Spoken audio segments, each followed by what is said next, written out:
Murojo, Pacaran dari Balik Dinding. Novel karya Syukri Muhammad Syukri. Kusadari, makan bersama seperti hari itu adalah tradisi penting usai pesta Magic. Mereka tidak peduli menunya apa, pastinya makan bersama itu nikmat. Ada anekdot di sana, kalau sudah sepakat, gulai sayur pakis pun akan serasa ikan. Di tengah para lelaki muda yang sedang makan dengan lahap itu, pikiranku terus melayang-layang menerawangi alam semesta. Akhirnya, pikiranku hinggap pada senyum sosok perempuan bernama Rani. Aku merasa sebagai lelaki yang sangat beruntung, karena disusul oleh seorang gadis cantik, duplikat artis Nurbani Yusuf. Gadis berkebaya lembayung, sosok ideal yang selama ini kuimpikan sebagai pendamping hidup. Seandainya tidak disusul oleh Rani ke pondok Seladang tadi, mana mungkin sebebas itu kutatap mata dan kecantikan parasnya. Tak mungkin bebas merayu gadis yang dijaga ketat oleh tradisi adat. Tak sempat mendengar celotehan dari bibir indah itu. Momen yang tidak mungkin dapat kulakukan di tempat umum, lantaran akan membuat murka para pemuda pengawal tradisi. Meskipun aku merasa berdosa sebagai penyebab para tetua terlambat makan siang, tetapi pertemuan tadi sebagai momentum penting dalam perjalanan hidupku. Bagaimana tidak, dengan adanya pertemuan itu, sebentuk cenderamata dihadiahkan Rani untukku. Katanya sebagai tanda mata, kenapa harus merasa bersalah? Kamu orang paling beruntung hari ini, bisik hatiku.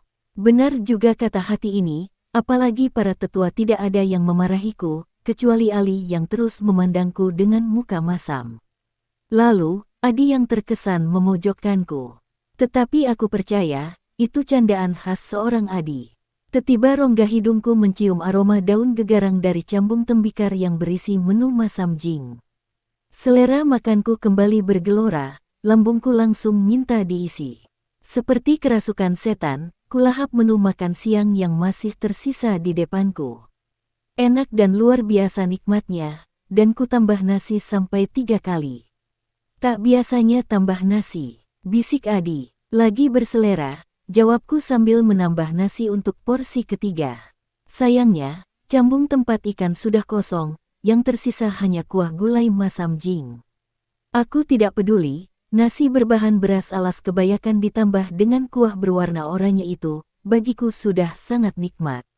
Lebih-lebih dalam kuah itu masih ada irisan buah kecombrang. Aroma dan cita rasanya lebih enak dari ikan mujahir.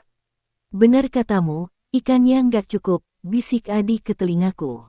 Nasi ini penyebabnya, terlalu gurih, balasku. Memang nasi ini beras alas kebayakan nomor 1, jelas Adi.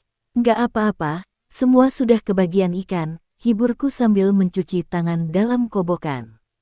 Di ujung kanan, Ali menuangkan kopi hitam dari cerek aluminium ke dalam mangkok kaleng. Aku sempat meliriknya, dia balas melirik dengan mata melotot. Segera kupalingkan wajahku. Kopi hitam merupakan menu penutup dalam acara makan bersama. Sebelum minum kopi, belum sempurna makan siang itu. Orang-orang di sana menyebut minum kopi sebagai perapat, supaya kenyangnya sempurna. Kemudian, cerek itu digeser kepada orang di samping kirinya. Pergeseran cerek itu berlangsung secara berantai, sampai akhirnya berada di depanku. Setelah kutuangkan segelas kopi hitam dalam mangkok kaleng, lalu cerek itu kugeser kepada lelaki muda berbaju warna abu-abu, dia duduk di sebelah kiriku. Usai menyeruput kopi sebagai menu penutup, satu persatu gadis-gadis cantik dan para lelaki muda tampan itu meninggalkan halaman pondok berdinding tepas. Dari kejauhan, sempat kulihat Ali berpamitan kepada Rani. Tidak tahu apa yang mereka bicarakan. Saat melihat mereka, ada rasa cemburu mengalir dalam darahku.